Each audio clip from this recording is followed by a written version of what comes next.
Okay? Mag-ingat po tayo at mayroon pong babala. Ito, may nag-email sa akin, ay may nag-message sa akin sa fiverr.com. Pero alam niyo po, hindi po ito totoo. Kasi, nakalagay siya, Dear James. Tapos nagbigay siya ng link. And then nagbigay siya ng 2 hours na parang palugit. So, hindi po totoo. Tinignan ko po kaninang umaga yung account ko kung may nagbago, kung na-block ba ako or hindi. So, may mga hacker.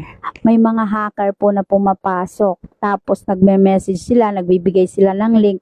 Pag kinlik mo yan, hindi ko na po alam kung ano ang mangyayari doon sa account. So, mag-ingat na lang po tayo ha. Kasi pagka naman po may babaguhin sa profile natin, ang gagawin po ni Fiverr.com ay mag-i-email po siya at saka po mag-notification.